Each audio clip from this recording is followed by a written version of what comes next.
Hi, my name is AliciaStarkey, and I'm a graduate student in the psychology department at UTSA. I'm going to be giving a workshop over the basics of research design.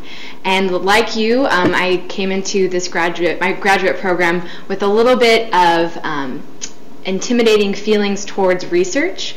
However, it's something that I love, and it's something that I feel is necessary for many programs and for success in graduate school. And so we're going to go over the basics of that.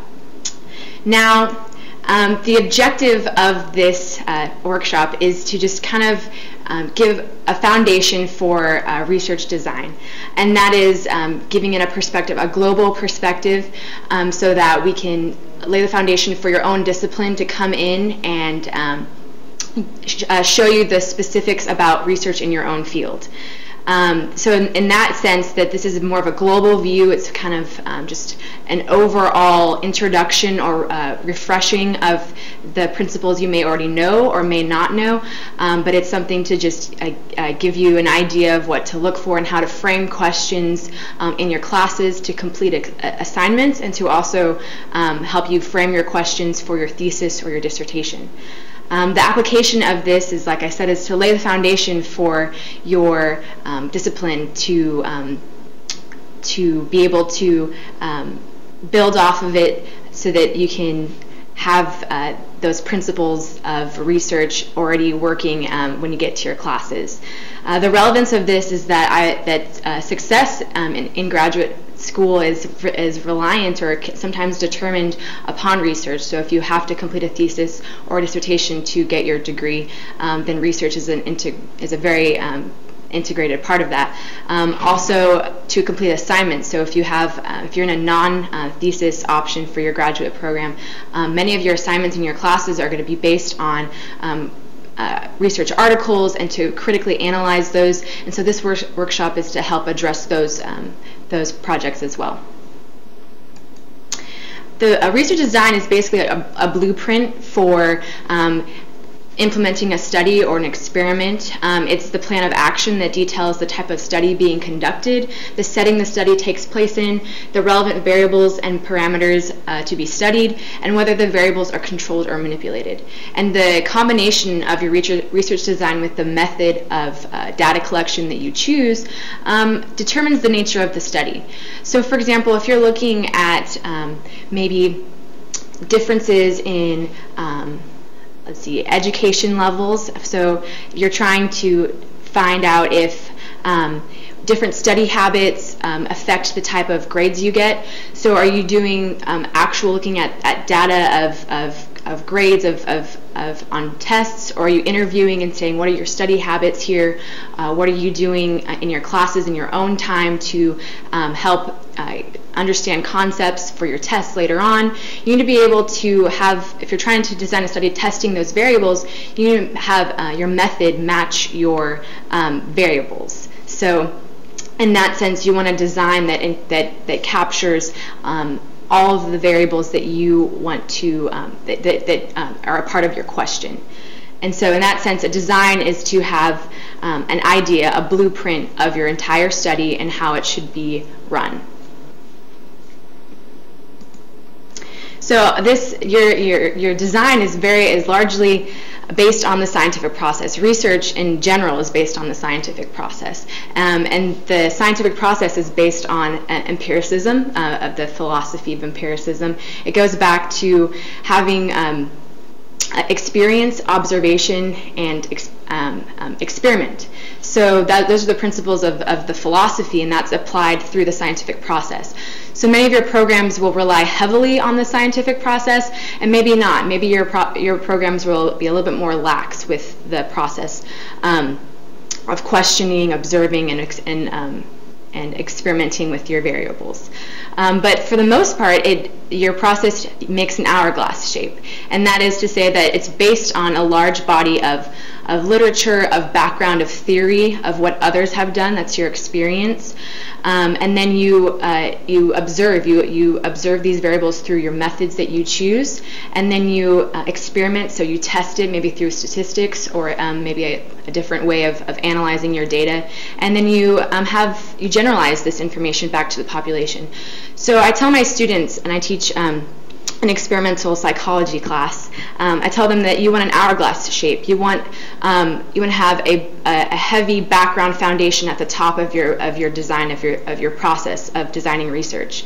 You want to whittle it down. You want to funnel it into specific questions, hypotheses about the variables that you choose, and then once you test those, and through a statistical analysis, you can use that to apply it back out to the population. And that is, there's assumptions that go along with the statistics or the type of analysis that you use so that you can make those generalizations.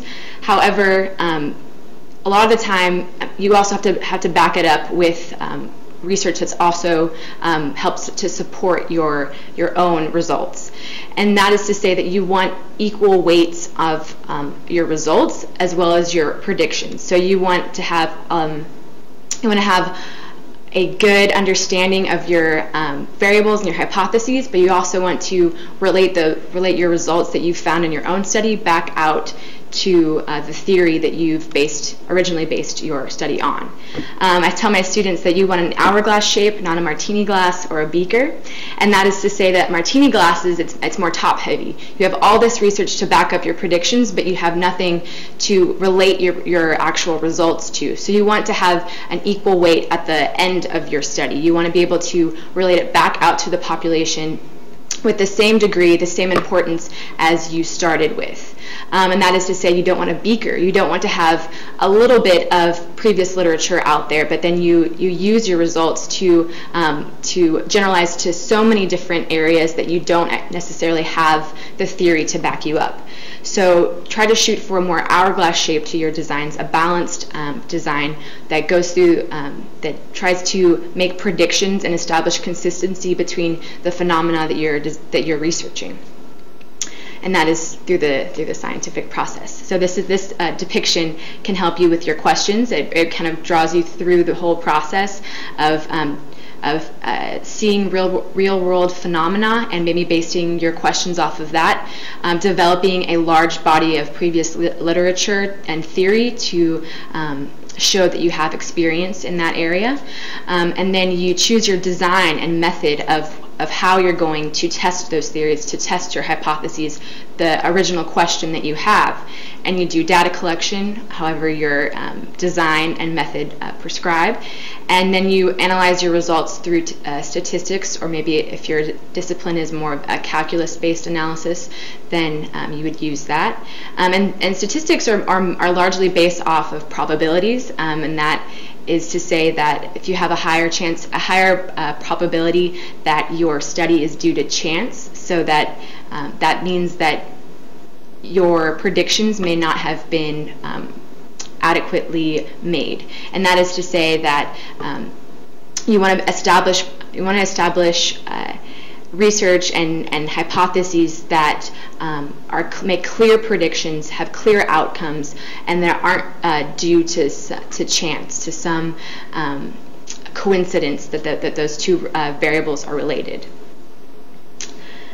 And from this analysis, you can make predictions and generalizations back out to society or to a larger scholarly community, and you can make clear conclusions and provide examples for future research of how to fill future gaps in your area. And this is a depiction of the scientific cycle. So not only is it an hourglass shape where when you build your design, when you maybe talk about your research and maybe you're writing a paper, the scientific process is helpful for that.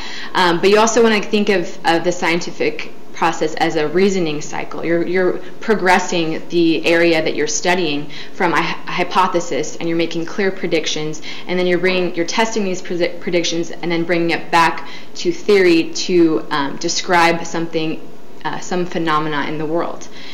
And it's a cyclical process because you're continuing to progress forward and making new predictions. Maybe your predictions, or maybe theory in the past has been debunked, I guess you could say. It's been disconfirmed, and so that's another way of how you might go back with new technology, with the evolution of new ideas and new technology. You can go back and retest these ideas and to progress your field forward. And so this is a kind of combining the process with with the reasoning cycle. This is kind of more of an example from my discipline, from psychology, but in most cases this is kind of a depiction of how you should be thinking about your questions of your own research. I like to say that sometimes when you're trying to think of a question, you're trying to frame it, you're trying to, you have all these variables that you're interested in, you're just jumbled, you're not sure how they relate to each other. I like to say that you should draw a picture. And that helps me a lot. Sometimes it helps to write it out, write your ideas out, but then if you want to organize it into a picture, it can actually really help your understanding, your explaining of it, and then help you to design better, well thought out studies. And so in this depiction, I start with the population. And so usually you start with you start with a theory about a larger population, about people. In my case, that's how it goes with psychology. You're trying to draw ideas from phenomena that happen between people or within the psychological phenomena, and from that you draw, you randomly assign these, assign people into a sample, and you analyze the sample. You conduct a study that you've developed a research design, and you have a method, and so you've taken people from the population and are now able to test those people in a representative sample. With this, you are able to provide statistics that are characteristic of your sample, and then you can also test your actual implementations, your actual design of the variables that you're studying with inferential statistics, and this will allow you to generalize back to the population. So it captures that cycle of research from taking from a large area, a large body of phenomena, to a very small representative of that phenomena, and testing it in your experiment that you've designed, and then also using that to apply back to the population. So there's a cycle process going on here. And so it's easier to kind of give your ideas a picture, and I like to say it's the big picture. This is what I want to do, and it can be simple, it can be more complex. Just keep in mind that sometimes your big picture of all of how your variables want to relate to each other have to be broken down into smaller chunks. So sometimes we have long-term goals about our research that we have to break down into smaller research projects, and kind of drawing that out and making them into bite-sized units is really helpful, especially if you draw a picture. So I encourage you to do that. There's several elements of a scientific study. One of them is observable phenomena. It's an output or an observable manifestation to be measured. So especially in social sciences, or I like to say life sciences, it's hard for us to differentiate an actual maybe a behavior. We're trying to define a behavior, we're trying to measure that, and a lot of time that's really hard for us to specify, because it can be defined differently in different studies and different disciplines and across different situations. So it's helpful for us to define our observable phenomena so we know what we are measuring. In other studies, or in other disciplines, such as in hard sciences or in physical sciences, as I like to say, it's easy to see, this cell replicated into this cell. You have a clear outcome. And so that is still your observable phenomena, but you may not have to define it as qualitatively as in other disciplines. But that is one of the elements of the study, is to have something to observe. You need to observe something. A hypothesis generation and testing. So you're making clear predictions about phenomena in the world. You're trying to establish consistency, and that goes back to the philosophy of empiricism. We're trying to gain truths about the world through establishing, through testing these and controlling for these two variables, so that we can establish clear consistency and to gain to gain knowledge and understanding from that. So in the scientific study, we make clear hypotheses, usually based on theory, and we test these hypotheses.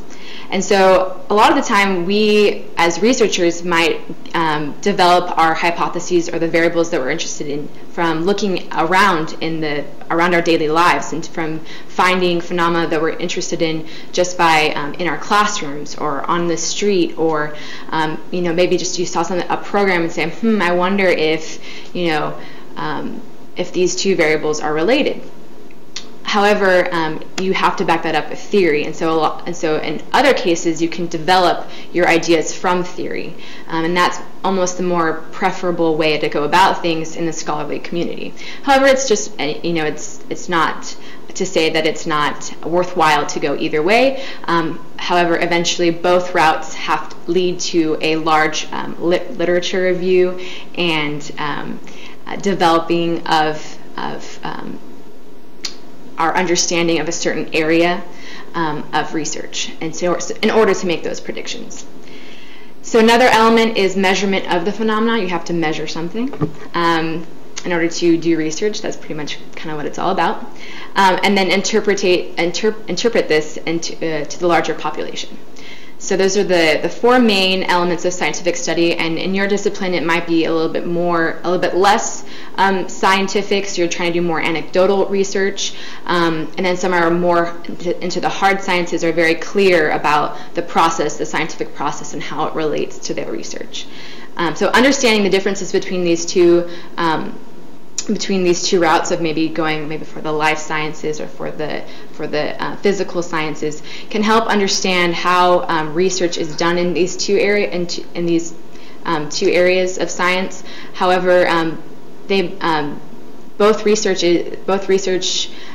types or ways to go about things is important. It's important to have qualitative research. It's important to have quantitative, because they serve different purposes, and they still help us establish knowledge and understanding about different phenomena in our world. So another element of scientific study is causation. And causation is what we strive for. We try to make predictions and to indicate causal relationships between variables. For example, you could try to establish a causation between reading or speed of processing rate and IQ. In that case, it's hard to establish a clear causation between how fast you process information and your IQ. There are strong predictions there, but there are other stipulations in research that require a causal relationship, and that is through true experiments, and we'll get to that in a little bit. But researchers seek to limit the error in their designs and to prevent the possibility of their results being explained by chance. And that is to say that a scientific study is trying to reduce bias. It's trying to lead to more causal predictions, even though if your research doesn't do that by itself. But you're trying to establish a clear consistency without other variables or biases happening between your variables that could cause that same result. So you're trying to establish how one variable affects the other without the influence of other variables. And some ways that biases can affect your data is through design flaws, and that would be something such as choosing the wrong measure for the nature of your variables. So if you're trying to you're trying to look at different chemical properties and you decide to interview people about how they think different properties interact, that's not really, you're not really measuring what you're trying to measure there. So you want to pick measures that are designed for the nature of your variables. And there's also measurement error, and that can be random or systematic. Random measurement error is something that can happen that's uncontrollable within your experimentation, your measurement process. Something such as if you're trying to measure how often people are active in over a span of 2 or 3 weeks, and it's raining for maybe one of those weeks. That's something you can't control, but it could also reduce the amount of people that are being active or exercising because they can't go outside. And then systematic error is something that is within the measurement of your study. So, for example, if you're looking at if you're weighing people before they do their activity or something like that, but your weighing system is off, then that will systematically affect how each person is weighed, and it's incorrect across all of your participants. So that is something known as measurement error, and that can increase the bias and affect how you analyze or interpret your results. It can affect your outcomes. That's not due to the variables that you tested. Extraneous variables are another influence that could have caused the phenomena. So that is to say that there may be something else causing this outcome, that it's not necessarily the variable that you chose to study, but it's something else. It could be something that's naturally occurs with the variable that you're trying to predict. For example, if you look at age and IQ and you're trying to predict that as you grow older, your IQ increases. Well, you didn't study speed of processing, so maybe it's not that as you age, it's more of as you age, you also become faster at processing information, which also leads to higher IQ. So you have to be able to be aware that your study may not be able to capture all of the variables that can predict your outcomes. So you need to control for that and to reduce bias, and that is generally through a scientific process, the scientific process. So there are several differences between the designs of life sciences and physical sciences. First of all, physical sciences conduct true experiments more often than life sciences, and that is to say, true experiments are how research is conducted where the researchers randomly assign subjects or their sample, whatever they're studying, to groups, and that the independent variable is manipulated. And that is just to say that it has the maximum amount of control in your design so that you can actually make causal statements. It's the maximum amount of control, so you can say that I have a minimum of the amount of a minimum probability that my results are due to chance. In other sciences, such as if you're looking at qualitative research, or if you're looking at interviews between parents of kids with ADHD and how they've experienced maybe stigma towards in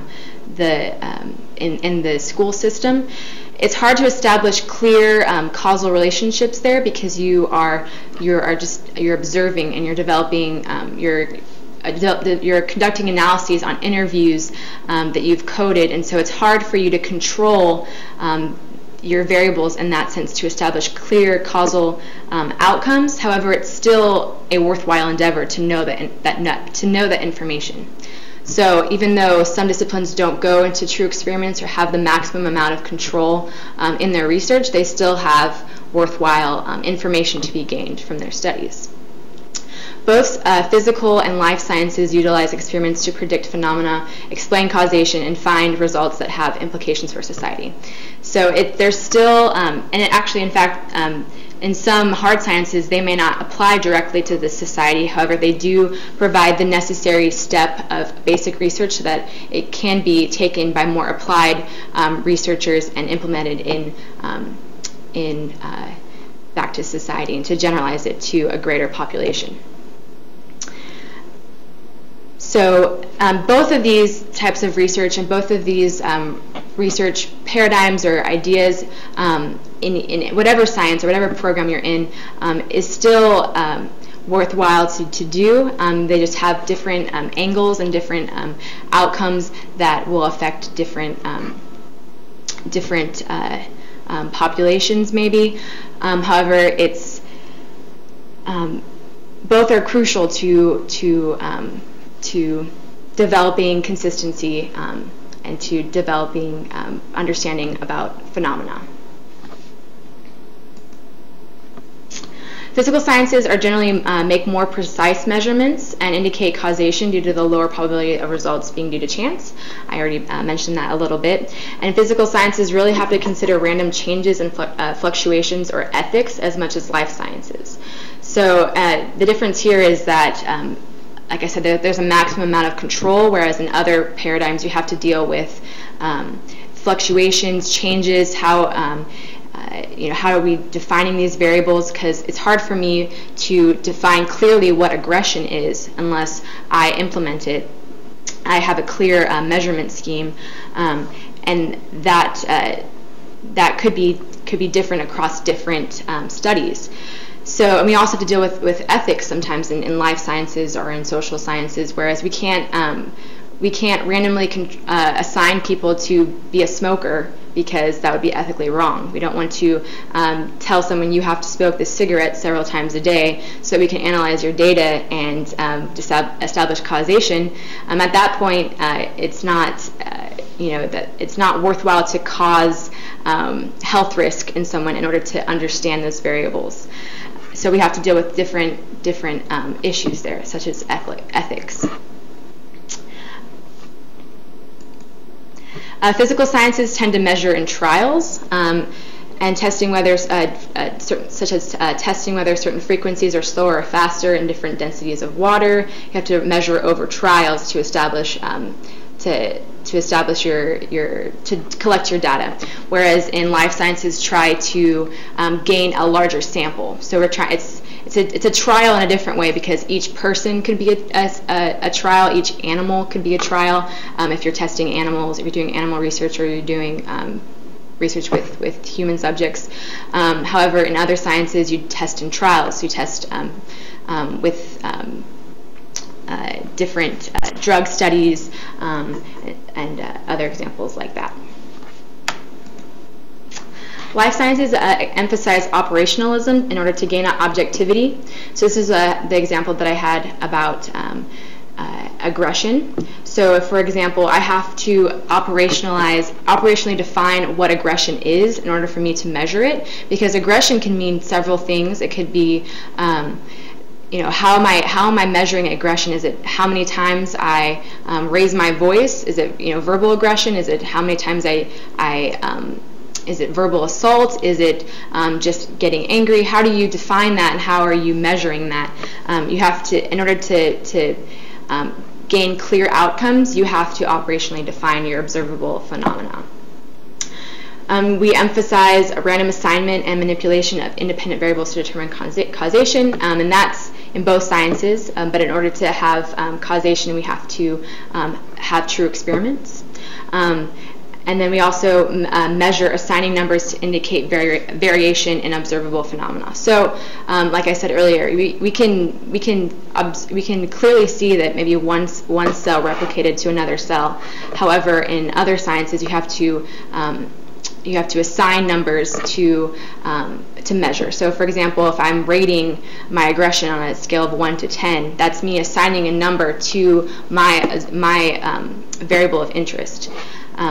In order to measure, in order to design my research. There's different types of research designs. It usually boils down to, is it qualitative or quantitative? Qualitative research compiles rich descriptive data, but does not necessarily test or statistically or mathematically test your predictions by those standards. Quantitative research it analyzes data with the use of statistical, mathematical, or another way of analyzing in order to base your conclusions off of them. Qualitative research can support the hypothesis and theories of quantitative research, and that is to say that you can develop qualitatively, you can observe and gain as much information as you possibly can about a certain occurrence where other quantitative research can come in and manipulate and control those variables in order to develop clear causal predictions. The qualitative research is most commonly described by methods such as case studies, ethnographic studies, interviews, survey designs. These are more qualitative in that they're gaining information, but they're not necessarily testing it with inferential implications so that you can infer it back to the general population with clear external validity. And that is to say that you want to make sure that the principles that you're studying are generalizable to the larger population. There's no formulated design structure, and that is to say, for example, an interview, if you're conducting interviews, a lot of the time you develop your own coding scheme throughout your measurement. So how you measure your variables is how you decide to code, whereas in other types of research, the measure is already there, and so you don't develop anything. It's already a formulated measure. So there's a little bit more flexibility in qualitative research. It's conducted in natural settings, and it's usually based on inductive logic. There's advantages to this, though, and that is it's simple to plan and conduct. It's not very extensive. It can capture complexities that cannot be tested with strict hypotheses. So in this case, if you're trying to look at an ecological system, for example, and you're trying to look how different organisms are affected, you can have qualitative research where you observe and you document this observation, and you can address some sort of influences with a large number of observable phenomena, which would be really hard to test at once. So it can have something to say about a more complicated interaction of variables. However, as I said before, it's hard to develop clear causal predictions from this. It's not subject to standards of sample size, so you can have as many, the largest sample as you want, or sometimes it's very small, and that is okay too. And information gained has a lot of practical significance. So it's already found in the general population, so it has practical significance, whereas it may not have statistical significance, but you do know that it occurs in the real world. Whereas in lab studies, it's hard to determine that. The disadvantages is that it still needs the qualitative research still needs to design a study carefully to ensure accuracy, so it still needs careful design. There's not a standard to measure, so it can provide loose trends and observations, but not necessarily results. It's susceptible to researcher bias because you're interpreting through your own eyes a lot of the time as a researcher, and it's hard to generalize findings. Quantitative research is the most scientific disciplines use this methodology. It's highly reliable and valid, and allows for replication to the general population. Other advantages are that it allows for causal conclusions, it reduces bias in results, and can test conclusions and information provided by qualitative research, and advance the information about that. Disadvantages are that sometimes it's very expensive, it takes more time and effort, sometimes it has extensive analyses, very complicated statistical or mathematical analyses. Statistical standards are very conservative and may require redesigning the experiment to get significant results. And the significance does not always align with practical significance. So you can get something in your lab that you've controlled, and you've established this relationship between the variables that you've decided to study. However, it has no real relevance to the real world. So that can be a problem in research. Yes, you have established consistency between these variables, but it doesn't have any impact practically. And that's a disadvantage. There are many types of research methods, especially within the qualitative and quantitative dimensions. Qualitative designs are usually descriptive, and the objective there is to observe. Quantitative can be correlation, where you compare and predict. It could be semi-experimental designs, where you try to establish causation, as well as experimental designs. And then some designs try to capture both qualitative and quantitative, and that is through reviewing other research, and the objective there is to explain. I'll get into these different types. So some descriptive designs, for example, are a case study, and we went through this a little bit earlier when we talked about qualitative designs. It's just looking at a specific aspect of the subject over time. Naturalistic observation is you're not in a lab at all, you're in the environment, and you're trying not to interfere with it at all, and you try to make objective observations. Ethnographies are a study of an ethnic group in a natural setting over time, and a survey is just there's no manipulations, it's not in a lab, and you're just trying to estimate characteristics of a sample from a larger population. Okay. Correlational designs are quantitative, and they some examples of designs are a case control study where they use interviews and records and records to establish exposure to a test variable in order to statistically analyze such as retrospective research. A cohort design is something that's similar to that, is where the research is designed to look at the effects of certain variables on a cohort of subjects over time, and can both be retrospective and prospective. And that is to say, if you're looking at maybe, for example, ionizing radiation, you might look at the people that were affected by the bombing in Hiroshima. So you can look at this cohort of people who have been exposed to radiation, and that could be a good design to understand this phenomena that you couldn't implement on another subject sample, but you have a cohort that you can look at who has already been affected by this. Another example is longitudinal.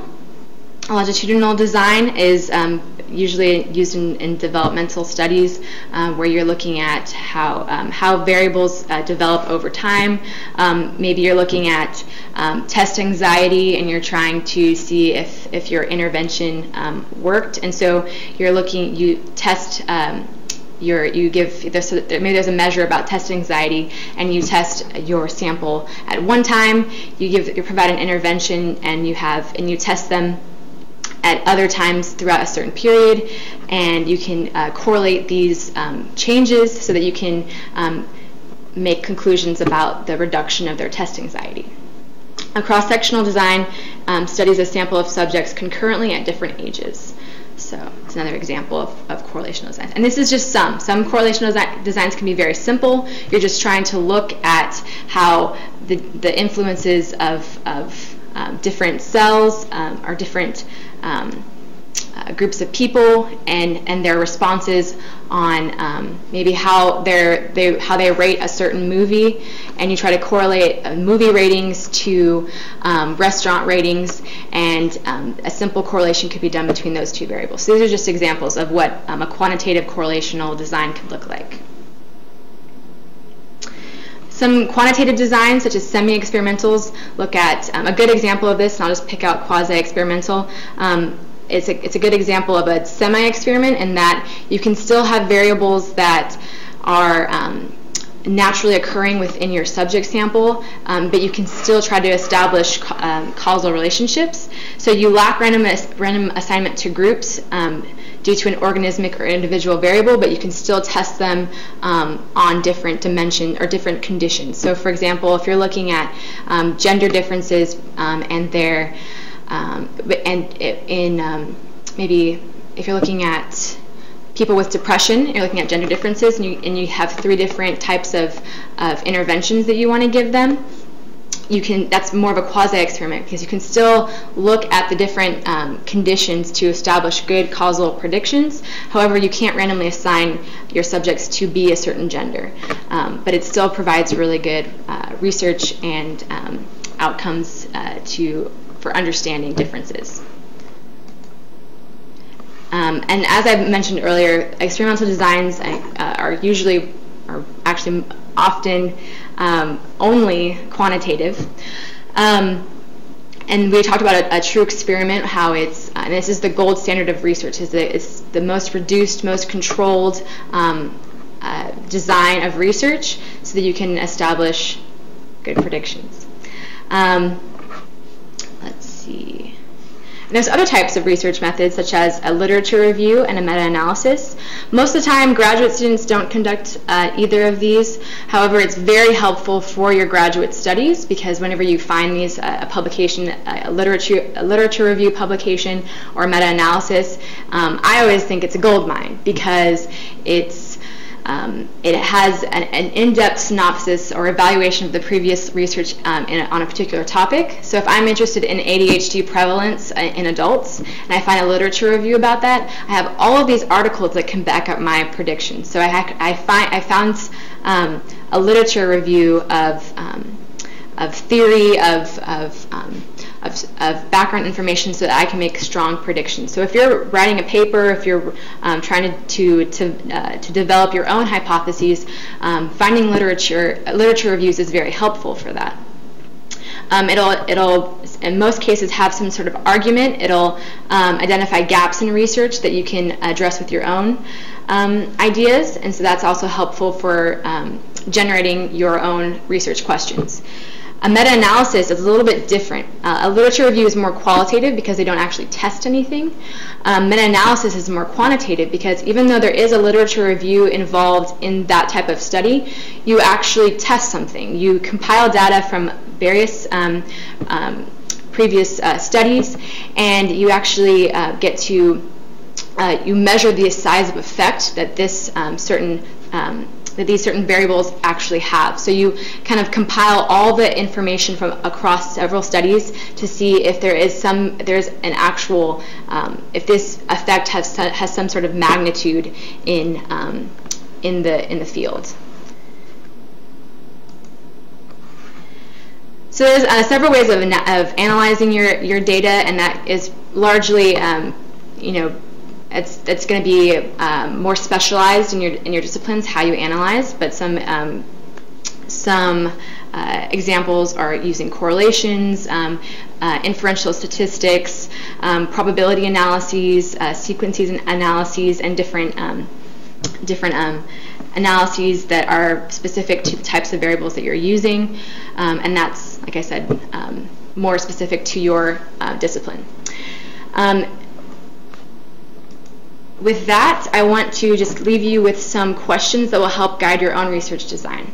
What we've done so far is just trying to give an overview of basic research principles so that that can help guide your own research ideas and interests and help you in your own assignments and projects, theses, and dissertations. So these last few questions are for you to help develop your own research questions. It's to help you have relevant questions, something that that describe an important understanding. So, for example, you want to ask what theory guides your research in your field. What drives your question about this topic? I said earlier that a lot of the time we get our hypotheses and questions from daily phenomena, and that's a good thing. That's fine. That happens a lot. We all are interested in what's happening. We observe things, and we want to be able to test them. We also have to back it up with theory. So you have to have some sort of theory that guides your research, some background information, previous literature, to base very grounded hypotheses. Is your question answerable? So I usually say, if your discipline is more scientific, you might be more reliant on the scientific method in order to establish if your question is answerable. If your discipline is less research focused and you're more geared toward maybe anecdotal data, you might not be asking questions that are clearly answerable. And that is to say, sometimes there's a difference between, people say that there's an is-ought difference. In scientific research, we ask is there a relationship between this variable? And in some other disciplines who might be more philosophical or more anecdotal, have more anecdotal research designs, they ask, ought this happen? Should these two variables be related? And so it's more of an argumentative, anecdotal type of approach to things. So if that's the question that you're trying to ask, make sure that your design and your method matches up to that. How much are you familiar with the literature in this area or field? You need to, as we go back to the empiricism philosophy, you want to be able to have experience. So you have to be familiar with the literature in order to gain experience, in order to establish good hypotheses. What are the key questions in this field? So what is being asked already? maybe the questions that you have already been established, and it's more of an obsolete question. So what is relevant to your field? What are the gaps in your research in your field, so that your questions can establish that, so that it contributes to the cycle of the scientific process in progressing the research in your area. What are the gaps in research, and are there possible variables left unexplained? I say, a lot of the time, I say this to my students, that it's good to have, you want to be passionate about your research, you want to have your own interests, you want to study what you're interested in. But a lot of the time,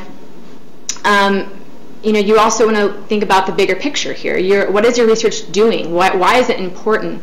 It's not only about, doing something for yourself to see if these two variables are related, but it's also applying it to a larger population, and to be able to say something about these variables and how it can affect other variables, right, or other people. Would addressing this topic have relevant implications? How is this research important? Is your question measurable? What methods have previous researchers used to address similar research questions? So a lot of the time, we borrow methods from other researchers in order to maybe establish reliability and replicate different effects.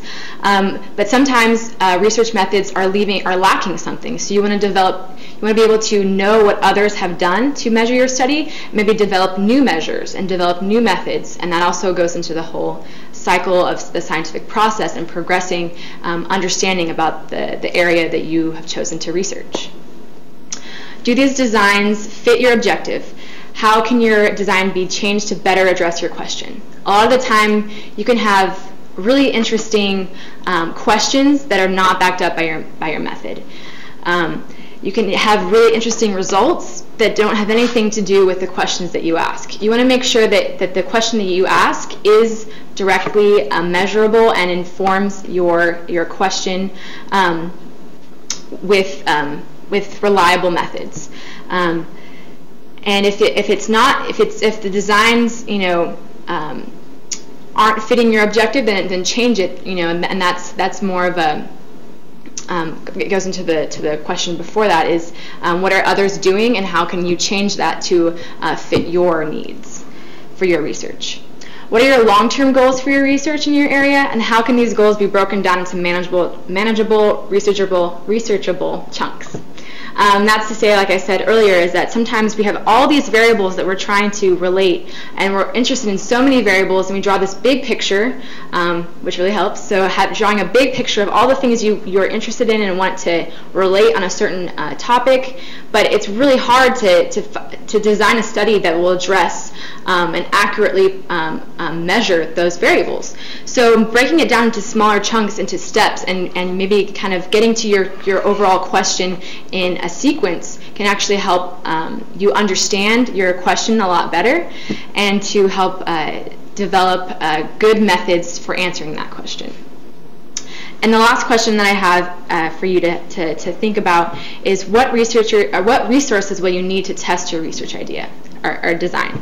And that can be kind of a toughie, because you might have elaborate ideas about what you want to study, but there's really no resources to help you with that. So you might want to put it on the back burner for your long-term goals. This question is just kind of bringing you to reality and saying, what can I do? What resources do I have in order, or do I need in order to accomplish this? And so these are my resources, these are the resources that are also available to you at UTSA. So please utilize your advisors and professors of your discipline.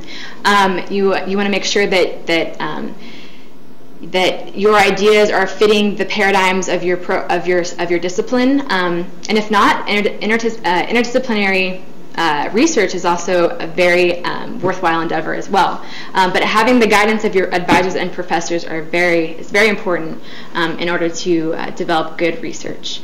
The TRC Writing Center, library, all have really good resources for students who are struggling with research, struggling with questions. Maybe it's their paper they're working on, and they're trying to think, is this, am I making my predictions clearly? And a lot of the time, people, I would say graduate students kind of shy away from using from maybe using the Writing Center, or maybe having a friend look over their paper, because it's very, you might have think it's more autonomous, like I have to get this done, I'm a graduate student, I need to do this by myself. But especially if you're writing a paper, if you're trying to develop a research design for your thesis, you want to have an audience. Your paper, your thesis is going to have an audience eventually, so give it one. And that is, I would say, I would encourage you to have your advisors look at your ideas, your peers look at your ideas, and then also to utilize the services that we have at the university to help also refine your research questions. These are my references, and I want to leave you with that. Thank you so much. I hope that this workshop helped you with your will help you with your research questions. And if you have any questions of your own for me, feel free to contact me. Thank you.